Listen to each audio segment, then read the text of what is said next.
Welcome to the SoLoMo Show, a weekly podcast hosted by Corey O'Brien, the social media strategist at Heat and author of thefutureofads.com. And I'm Adam Helway, CEO of the digital marketing agency Secret Sushi Creative. Each episode, we discuss topics, trends, tactics, and tools related to social, local, and mobile marketing and advertising. Our goal is to give you the information you need to be a better marketer. Today is Tuesday, April 9th, 2013, and this is episode number 64. In this episode, we're going to discuss Foursquare, Instagram, Facebook Home, and much more. Wow, that's kind of a really general and broad social media scope of topics, huh? Yeah, we're looking forward to about a 10-hour episode. We're going to take a deep dive into everything about each one of those networks. It should be good, so buckle up, because it's going to be quite the show. SoLoMo marathon. Exactly. So Foursquare, you'll notice the first button you're going to push, just... I thought we were talking about playground games is what I thought. It's like, Foursquare, awesome. I haven't played that for a long time. Can we cover handball next episode? Yeah.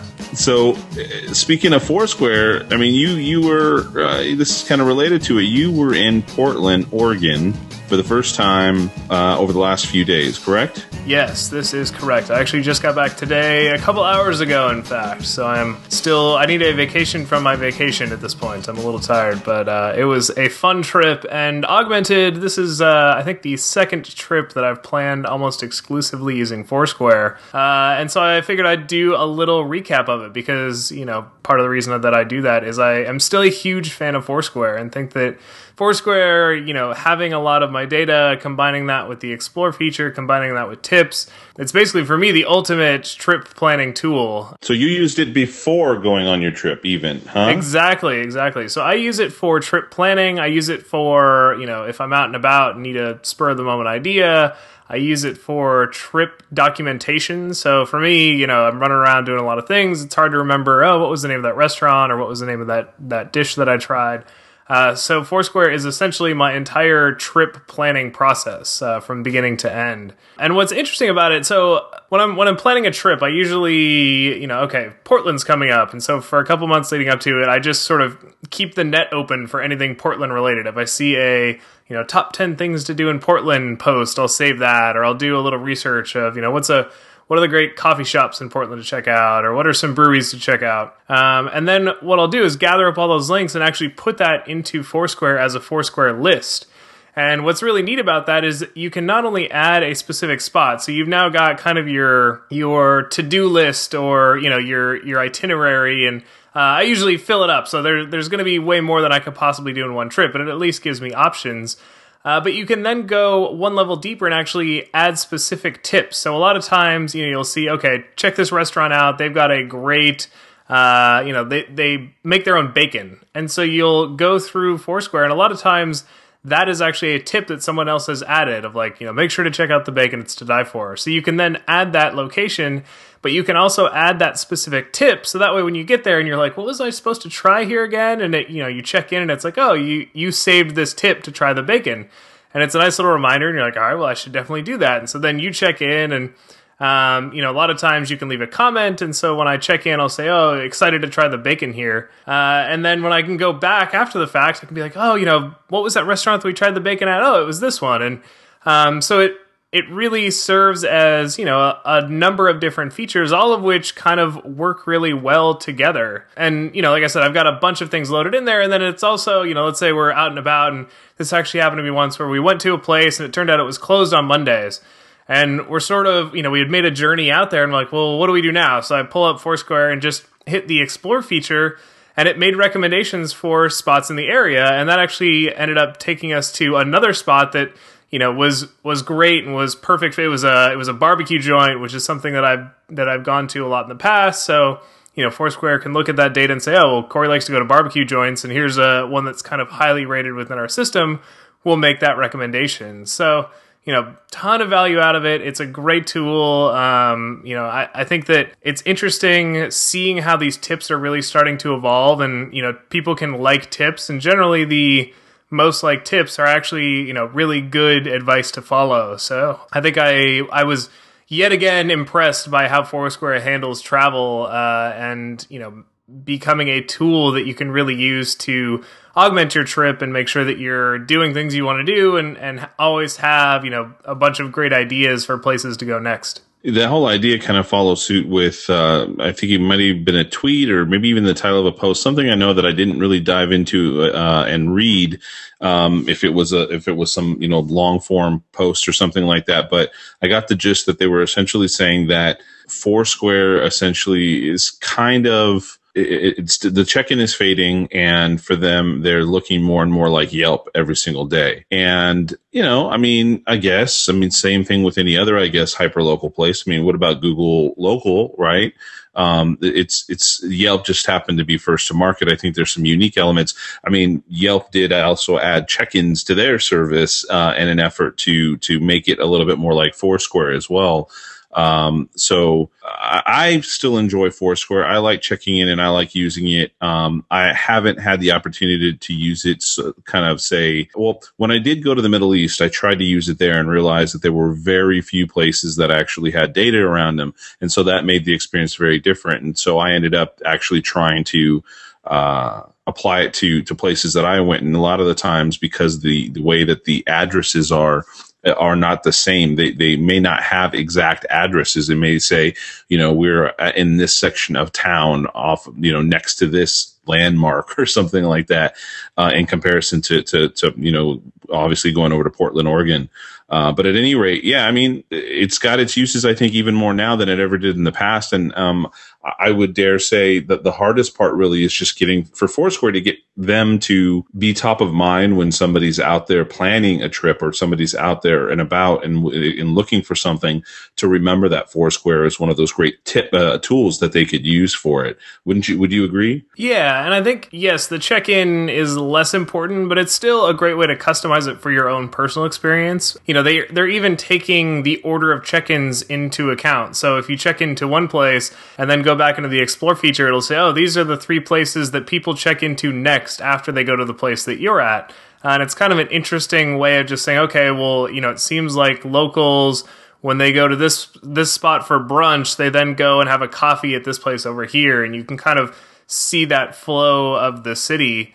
I think that it's interesting to keep in mind, especially for businesses. A lot of times you think about Foursquare, or I think about Foursquare as just people that are in one city and they're checking in as they're, for myself, it would be as I'm going around San Francisco, I check in at this lunch place, I check in on this dinner place, which is good, but I think it's almost more important when you're traveling, because then tips become more important. So I think, tips is sort of the thing that maybe gets overlooked sometimes. But if you're a business, if you're a restaurant, if you're a coffee shop, an ice cream parlor, I think those top 3 tips are very important. And you should try to make sure that, if you have any way of, saying, hey, if you like this, make sure to, like this specific tip on Foursquare. A lot of times for myself, especially, I'm looking for those tips. And if, there's 40 tips, but the top 3 have, twice or 3 or 4 times as many likes on them, I'm more likely to follow those than if everything is just, 1 like, and it doesn't really seem like there's a consensus about,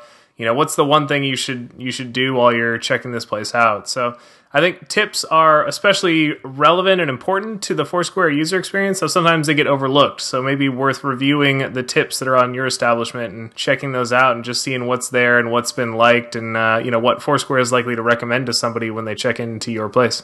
Agreed. And while you were traveling back from Portland, I attended for the second time the Marketo User Summit out here in San Francisco. I went last year, and we had a few interviews that we brought onto the show from there, and I went again this year. It's happening again tomorrow, but I'm only likely making it out there today, and I'm glad that I did. A lot of great people. A couple of the highlights or the things that I noticed is one, the speakers were very, very, dare I say, social media heavy. The type of folks that were out there speaking, and when you walk around, they've got these posters that show the faces of all the keynote speakers. And dare I say, most of them are kind of the folks that we all know out there in the community, folks like Jay Baer, Brian Solis, Amber Noslin, Jeremiah Aoyang. So I was a little surprised with that. It was surprised in a good way, and surprised that we're finally seeing some. I think it's that space, the space of digital and social specifically, is starting to be much more recognized as a mainstream element that needs to be connected to the sales and marketing process. And for those that don't know about Marketo, Marketo is a marketing automation platform, one of the top ones out there that integrates quite well with social, amongst other things. And they do this conference every single year as a way to kind of get folks up to speed with what they're doing, but also to introduce them to kind of new concepts and things through these keynote speakers that they have. And one of the other things that stood out to me, and we'll include a link to this presentation, but Jeremiah Owing had an excellent keynote presentation where he was talking about paid, earned, and owned media, and the fact that right now everybody's so busy kind of thinking of it as divided into these three things and trying to identify efforts that they make as one or the other or the other. And that he illustrated that to them as part of Altimeter Group, and as they analyze and predict trends based on data and what they see and that sort of thing, that in the future, all media will be what he calls converged media, which is a mix of two or all three of those together in order to get the result that you want. And he showed how we're actually already starting to move in that direction today. When you look at something like Facebook and you see that you have the mix of word of mouth that spreads from a particular post, as well as your own stuff, which is, your Facebook, your actual brand page, for instance, and then the ability to do sponsored posts and social ads and things. And so it was really interesting how he showed that, as well as a future workflow about how it would look in the future, and not so distant future from now, in order to get this sort of workflow to be effective and efficient, the type of effort that people would have to put into it to make it happen and worth their while. I think he illustrates it really good in this presentation. You should check it out. I've shared it here so we can with Corey, so we can include it in the show notes. And if you have an opportunity, see if there's any other links online. If you check out the hashtag MUS13, you might find some of the other speakers' presentations, and I think you'll find some interesting stuff from Marketo's User Summit. All right. Sounds like some interesting topics, definitely worthy of checking out. And in a little bit, we're going to dive into an interview that you did today with Jay Baer. So that's something to look forward to. But before we get into that, we had our infographic / stat of the week. And this week we've got a series of stats that were all gathered and posted by digiday.com, which is quickly becoming one of my favorite websites, and due in large part to posts like this. So they're doing a series of posts called 15 Stats Brands Should Know About Social Network X. And it's basically, they pick one, and then each week they try to find relevant stats that aren't just kind of pulled out of the blue. They include links to where they're pulling those stats from. So you know that they're verified, and they're either coming directly from the brand or they're coming directly from, a tool like Simply Measured, which does a lot of great hands-on data. And so we wanted to just cover some of the stats, and, we'll include a link to this post in the show notes because we're not going to read all 15 verbatim. So it's definitely worth checking out, especially if you're putting together presentations or reports that might use some of these statistics. But figured we'd start off, we've covered the fact that Instagram has 100 million monthly active users before. That one's definitely solid, but I thought the more interesting number is the fact that of those 100 million monthly active users, they're posting 40 million photos each and every day. 40 million, which means 4 out of 10 users post one photo, or more likely there's, quite a few hyperactive users, but still just a ton of photos. It's hard to even comprehend 40 million photos being generated per year, let alone per day. And, that amount of content generation is going to create a lot of metadata. So on those 40 million photos, you've got 8,500 likes per second. Over 8,000 likes per second is again an incredible number to think about.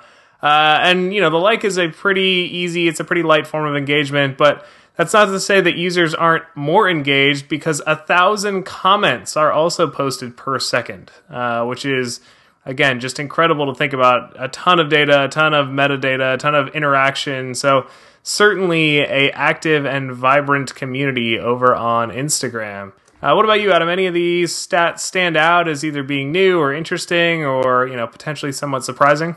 Not necessarily surprising. I think they've got 98% of Instagram photos posted by top brands are now shared to Facebook. And I think that's one of the benefits of using Instagram is the fact that it can cross post to other networks. And so, the content is shared. I see lots of people sharing Instagram photos, and I'm not surprised that brands are doing that as well, especially with as easy as it is to do with the network. And let's see, what was the other one I was looking at? There's a bunch of them related to the brands where that said engagement on Instagram with the top 100 brands has increased 35%. Don't know what the exact time frame is that it's increased by, but it says driven mostly by Nike, Adidas, and Gucci. And so, well, I guess you'd look at those as fashion brands per se, but it doesn't surprise that those are probably appropriate brands to find kind of successfully using a visual medium like Instagram. But those are, there's a number of other great brand related stats here that you can check out once you get to the link on the show notes and see what you think of those. Yeah, the other one that I liked was, it said, of the brands that use Instagram, 41% now post at least one photo per week. So that actually, I was like, well, that's good for those 41%, but what the heck are the other 59% doing? How are you using Instagram and not posting at least one photo per week? Yeah. I would say, one photo per week is like the bare minimum to even be considered part of the community.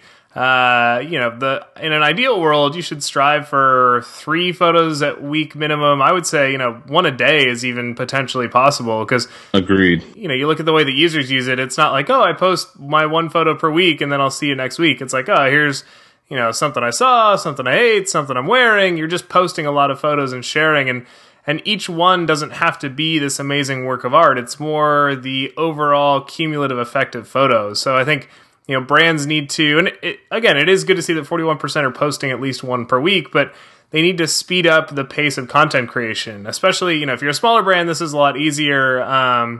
I encourage smaller brands to just be much more frequent in terms of how often you're updating something like Instagram, because you don't have to deal with big legal teams and 16 levels of approval. But even the bigger brands are having to figure out how to put a process in place where you can both take and approve and post multiple photos per week on something like Instagram, and not have to take 2, 3, 4 weeks at a time to finally craft every message that goes out when it's on a lower barrier to entry channel like Instagram. So a lot of great stuff here, some interesting stats, and like Adam mentioned, we'll include a link to this post in the show notes, which are available at SoLoMoShow.com. So definitely check that out and make sure that you brush up on your Instagram statistics. So Adam, before we dive into our main topic for the day, I was thinking maybe we'd dive into your interview that you had a chance to have today with Jay Baer. How's that sound? That sounds good. I'll probably sound more coherent than I do now. It's been one of those long days. And so Jay was nice enough to give me a little bit of his time again. In fact, he was in San Diego for a whole nother big social media related conference and told us that he flew in basically 11 o'clock that day, hopped on a plane, flew in, took a cab, got to the hotel, and was basically there about an hour and a half before his next keynote in front of a really huge crowd. So I appreciated him providing his time and telling us a little bit about his upcoming book called Utility and some of the other things that he had to say about content marketing.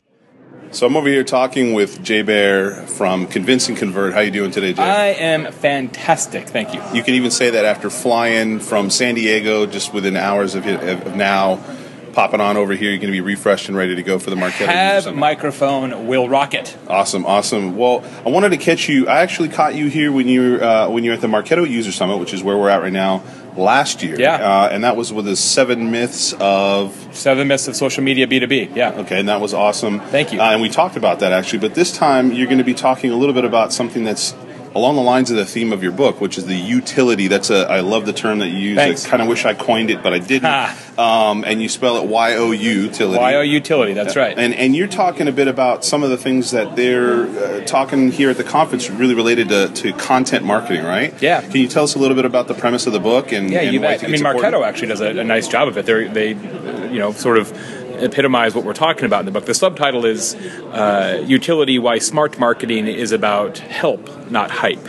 And the premise is that utility is marketing that is so useful, people would pay for it. Now, you're not going to charge them for it because it is in fact marketing, but it is so truly and inherently useful that if you ask people to pitch in, they would do it. And it's not just a nice to have, it's a necessity now, because companies of all sizes and shapes and descriptions are competing for attention not just against other companies who sell the same crap, they're competing for attention against everyone and everything. If you look at your Facebook feed, it's a combination of personal relationships and commercial relationships. So the question is this company more interesting to you than your best friend? Because they're literally pixel for pixel, line for line, competing for attention. And so you can take the position of let's just be viral or be amazing, but I don't think that's very good advice. Or you can just be truly and inherently useful. And if you create content that has utility, your customers and prospective customers will keep you close. It's all about not necessarily selling something, and if you sell something, you make a customer today. But if you help someone, you can create a customer for life. That's the difference that we talk about in the book, and that's what I'm going to talk about here at the User Summit. It's really in line with something Jeremiah Aoyang said about having, on a daily basis, I think the average was 3,000 brand touch points or experiences that a person might have on a daily basis. And the whole kind of visual of competing, of a brand competing with the best friends of folks is in line with actually something that Mark Zuckerberg said recently, where he said about 30% of the content now seen in a news feed is from brands. Absolutely, and it'll just keep going up. Yeah, exactly. I mean, Facebook in particular has been talking about this premise of companies behaving like individuals, and of course, many of the things they've done on the technology side with the way pages are displayed and newsfeed and timeline and all that are creating this environment where companies are actually forced to behave like individuals. So it's all converging together. So if you're going to compete against individuals, you need to up your usefulness game dramatically. Is there any one or two quick ways that somebody could consider doing that, or be on the path of doing that? Yeah, there's three different facets of utility. In the book, I go through a 6-step process, a blueprint process of how to do it, but there's three different types of utility. You have self-serve information, so allowing customers to get everything they need from you without having to talk to somebody. There's answering every question, so over-informing your prospects and customers. And then real-time relevancy. So you're never going to be useful 24 hours a day because people's circumstances change. So find ways to be uber useful in certain snapshots in time. So one of the examples I use in the presentation in the book is for Columbia Sportswear, right? So they sell jackets and pants and all that. Well, they have a mobile app called What Not to Do in the Great Outdoors, KNOT. And it actually shows you how to tie knots. It has an animation for how to tie knots. So if you need to, hook yourself to a mountain face or hang your food so bears don't get it or whatever, you can pull out your phone and make that happen. Now, if you're hiking or you're backpacking or camping, it's a beautiful app, super useful. If you're in a hotel ballroom, less so. But that's okay. It's massively useful at one point in time, less so in other points in time. But your customers, when they need it, will bring it to the forefront of their life, of their experience. And you're like, oh, Columbia. And it continues to drive that brand impression, that recognition, that usefulness. Do you think that, for the most part, most of what people are doing, now is they're trying to just create content that's strictly branded and not really trying to be useful? I mean, what I talk about is that content is fire and social media is gasoline, right? And so you will be much better off if you use social to promote your content that's useful instead of using social to promote your company. And what we have still today, even after all this time and all this water under the bridge, is a lot of companies just sort of using this technology as a newfangled brochure to just say, we're awesome, you should buy from us, you should buy our stuff. It's an additional megaphone. Yeah, right? and it's all company-centric. It's all about them, not about serving the needs of their customers. And so this is a really customer-centric perspective and point of view, and I think it follows suit with a lot of the themes that again here at Marketo they're talking about, a lot of other folks, is that it can't be a me economy or a me way of doing business. It is about the customer, and Absolutely. The quicker that folks can align themselves with the customer, with their content, with the way they engage, I mean, ultimately with their products and services and the rest of their marketing and branding, the better off that they're going to be, right? Yeah, and that's one of the reasons why this utility concept has been really resonant with people who have heard it so far, is that it gives companies a framework, an intellectual scaffold for how to think about the way they communicate to their publics. People talk about content marketing all the time, and you should make content. And while that's true, what we've been missing so far is, okay, but to what end? Why are we doing this other than we're just sort of filling buckets? So that's where utility comes in. It's like, look, just find ways to be useful. And if you can do that, the rest will eventually take care of itself. So when's your book coming out? June 27th. Penguin Portfolio is publishing it. Going to be all kinds of shenanigans and special bonuses. People can go online and get all kinds of free content if they get the book early. Utilitybook.com is where you can find all the information. So they should check that out and yes, see what's indeed. going on already. Absolutely. Okay, thanks, Jay. My pleasure. Take care. Good to see you.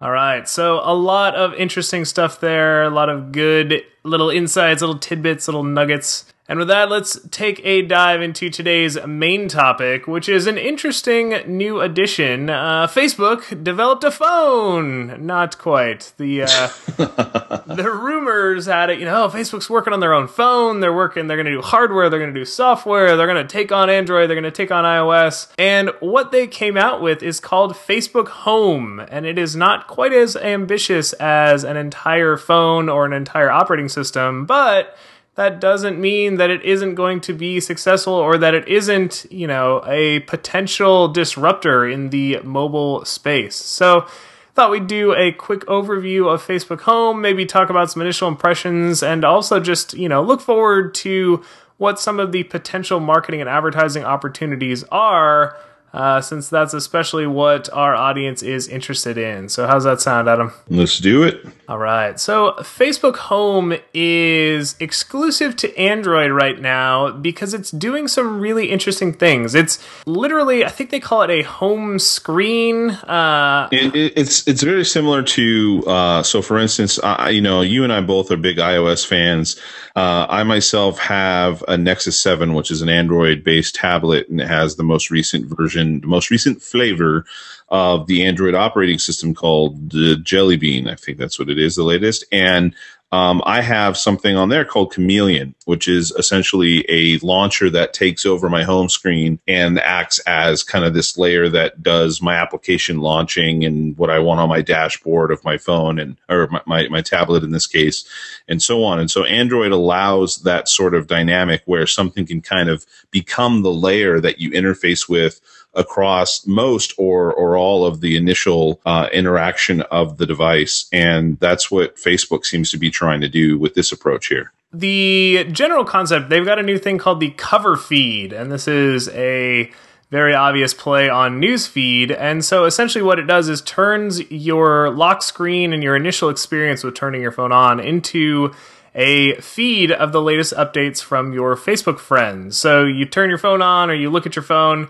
it's going to have photos, it's going to have status updates, it's going to have all of the Facebook content, but instead of being a feed, it's essentially one view at a time. So you turn your phone on, maybe it's a photo, you swipe left to right, you go to the next item. Maybe that's a video, or maybe that's a text update. Maybe that's even a coupon from a brand could potentially flow into this cover feed. So it's essentially turning your phone into a constantly evolving Facebook feed without having to launch an application. It's just always there. It's always ready. You can even interact with content. So Facebook, they own Instagram. I don't know if there's any sort of legality around it, but they've borrowed the Instagram feature of double-clicking something to like it. So you can actually like content directly from this cover feed, which is really interesting. I think it should definitely drive additional interaction, even if it's very light interaction, but additional interaction around items, because much like Instagram, it's a very natural gesture. You're scrolling through, you say, oh, that's kind of cool, you double tap it with your finger and it's liked it automatically. So definitely, I think this is probably their big announcement. They're big, like, hey, look at this is what we're doing. It's gonna increase interaction with Facebook content. It's basically going to make Facebook your go-to home on Android. And I think it's interesting. It's like I'm trying to think of who was saying this. A lot of the news media is covering it. They're saying,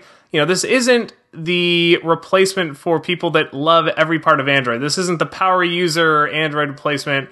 This isn't going to bring people over from iOS. It's not like the, world-changing, oh my God, I need this Facebook Home, but it's not the killer app, right? Exactly. It's not the, I have to abandon all else and get Facebook Home. But for a lot of people, the internet and sort of social media basically just is Facebook. They log on, they go to Facebook, and that's it. And that's who Facebook is going after with this. They're going after that long tail, that next billion users that, they're not these social media addicts. They're a lighter interaction. And maybe, just turning on your phone and seeing the latest 5 photos from your friends, that's all they want to do. And then they want to double click it, like a couple things, and then turn the phone off and move on with their life. So I think it's a really interesting application from Facebook because it's not going after us. It's not going after the power user. It's going after somebody that wants, a little lighter interaction, but a little more frequent, and, just to have Facebook be constantly available and always ready to interact with.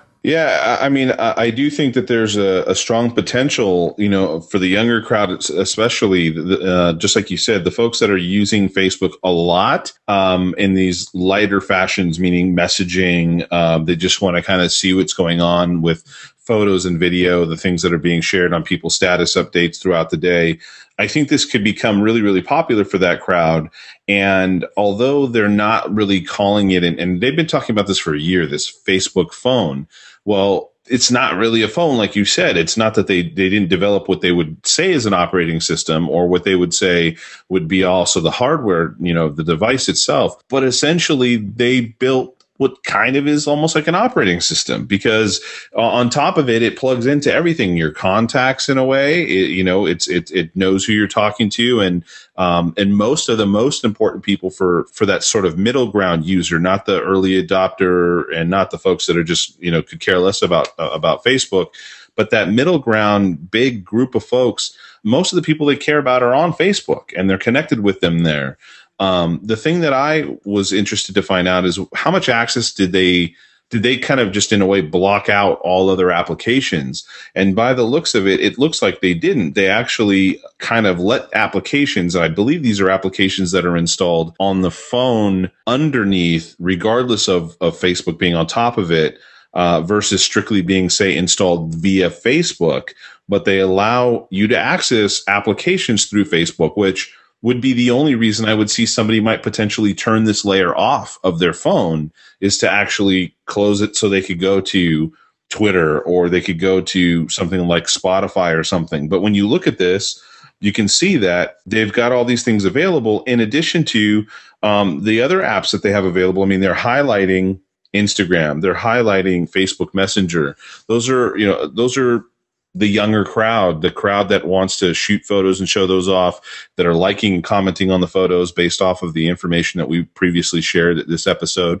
And then Messenger, which is trying to elbow its way into being an alternative for text messaging. And they've also included, I don't know if it's part of this, but a year or something ago, Facebook also launched free calls or something like that within the US, I think, for the Facebook to Facebook folks. And then something that's been kind of not really talked about a lot, but it's been around for at least 2 years, has been the Skype video calling. So all of these sort of elements and partnerships could actually evolve to becoming the layer of choice for folks to be using on their Android devices. And, where does that leave marketers, Corey? I mean, where does it leave folks that want to advertise on Facebook potentially? Does it provide more opportunities, do you think? I think it does. So, they were very upfront. Some of the press in attendance at the launch event, they asked Mark Zuckerberg, they said, will advertising be a part of this? And he was very blunt and direct, and he said, yes, it will be. And this got a lot of people kind of worried. They were like, well, the last thing I want to do is turn my phone on and have a banner staring back at me. That sounds like a terrible experience. But they give an example here of how a brand could interact in a way that sort of feels natural. So one of their screenshots, it's at this point, I think it's just a mock-up, but a company called Menlo Coffee, some sort of Menlo Park area coffee shop. And the background is just a really, artfully done picture of coffee. And it says, we've been working on a new medium roast blend and we're ready to share it with you. Come try a cup today. So to me, this feels like a page update that maybe Menlo Coffee, used the promoted post feature to actually pay to increase the reach, but it's just flowing in with the other content and it feels very natural. It doesn't look like a banner ad. It doesn't behave like a banner ad. It really isn't a banner ad. You're not supposed to click it and go to a third-party website.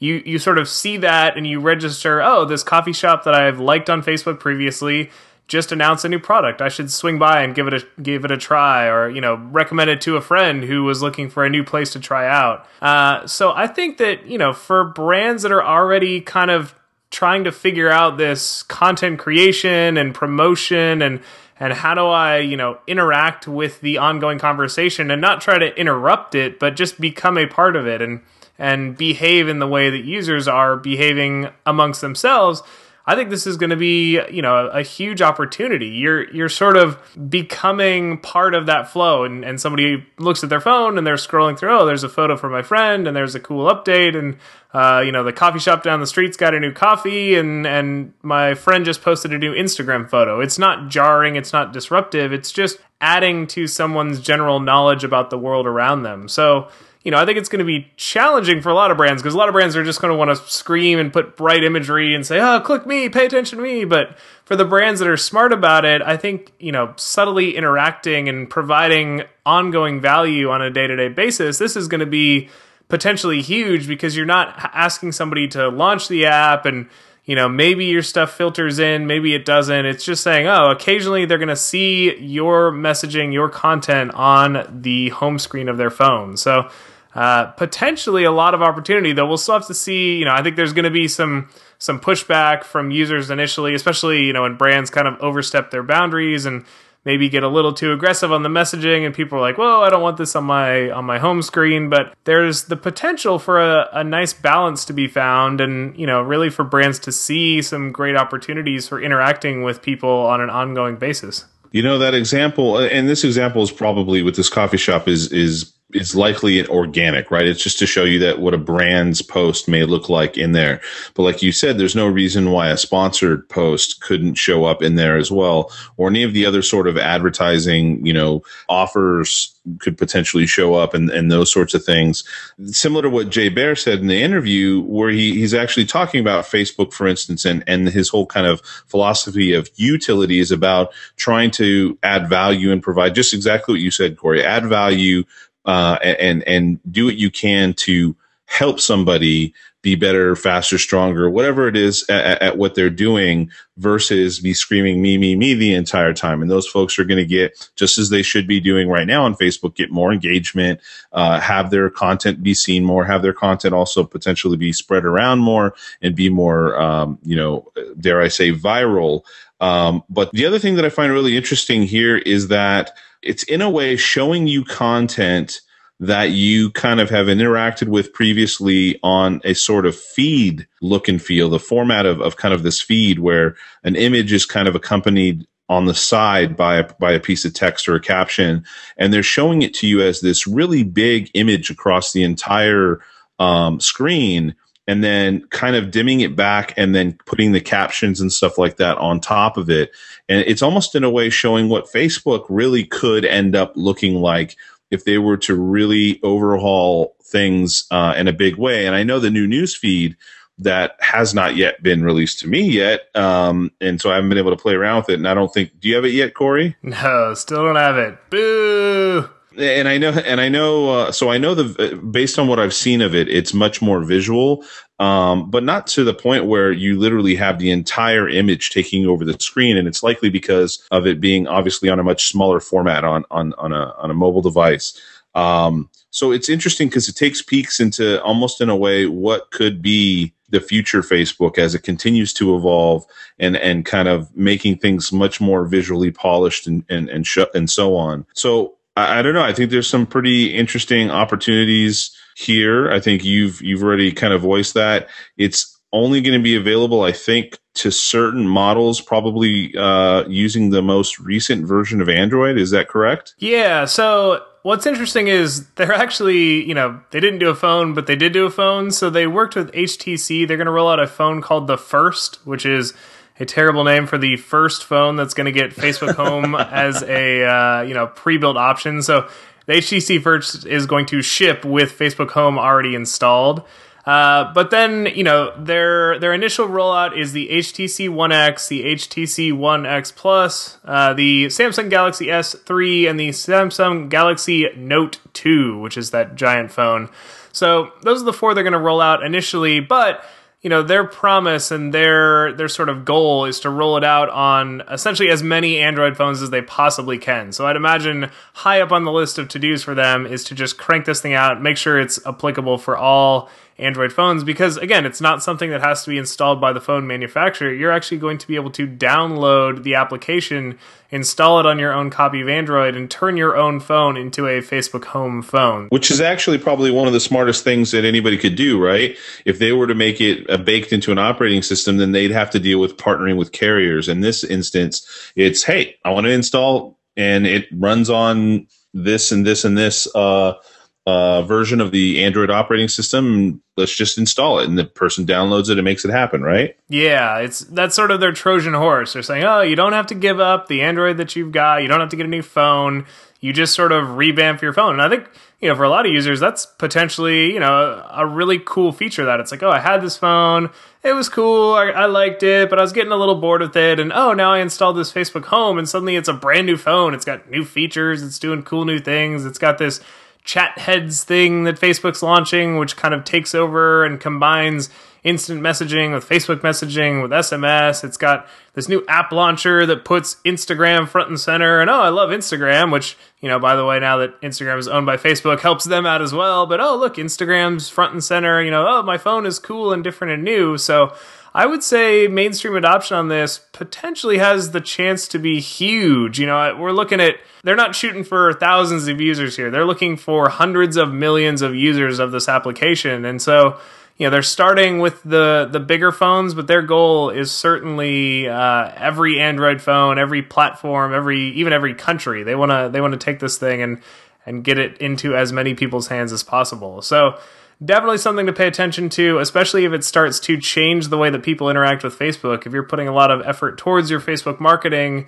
you're going to want to, just keep an eye on what Facebook's doing with their mobile applications and how you might need to cater your own messaging and your own, methods for using Facebook to really take advantage of these new opportunities. And if you have an Android phone, it's supposed to be released to download on April 12th, according to the website. And then the last thing, just kind of, because we did touch on the iOS stuff, there's no chance it's going to happen anytime soon, if at all, on an iOS device. It's just the way that Apple does it.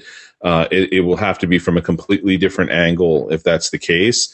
But due to the way that the operating system works on iOS and how closed Apple is with that stuff, there's just no way that it'll come out the same. So we see this as being strictly an Android approach, which there are plenty of phones out there, plenty of people using it around the world. So that isn't, there's nothing to shy to what do you want to say? I'm trying to find the right metaphor. That's nothing to shake a stick at or something like that. It's not a big, there's a big opportunity still with the Android audience. All right, well, we covered a lot today, but as always, we would love to hear from you if you listened to this episode and thought to yourself, I've got a question for these guys. I want to follow up on that Facebook Home thing, or maybe I've got a suggested topic for next week. Maybe you got some feedback, or even if you just want to say hi, we would love to get in touch with you. Or what drug was Adam on this episode? Because he was mumbling a lot. And if by chance you happen to want to ask Adam that, you can reach us via Twitter. We are both available at SoLoMo Show, or I'm reachable directly at Corey O'Brien. And I'm at Secret Sushi. You can also email us. We have a Gmail account. It's solomoshow@gmail.com. SoLomoshow. I almost always mess that up. At gmail.com. We also have a nifty Facebook page like a lot of other people, and we share some things between shows as well that we discover and find interesting during the week. We also have a Google Plus page, and we have our own Pinterest account where we have our episodes up there, and you could repin those and share those with others to your heart's delight. There we go. And all of the links that we discussed today, as well as the links to the social channels we just mentioned, can be found in the show notes, which are available either at solomoshow.com or in your podcast player of choice. Take a look around. There should be an option to view show notes. And we put all sorts of good stuff there. There's, of course, links to each of the stories that we discuss. Oftentimes, there are supplementary links, and it's just an easy way to find the things that we're discussing. You don't have to go and Google search things and think to yourself, is this the right post? Am I looking at the right information? We will point you right directly to the great sources that we ourselves are looking at. So make sure to check that out. Again, show notes are available at solomoshow.com. And with that, we will call this episode a wrap, and we hope that you join us next week for another episode of The SoLoMo Show. Take care.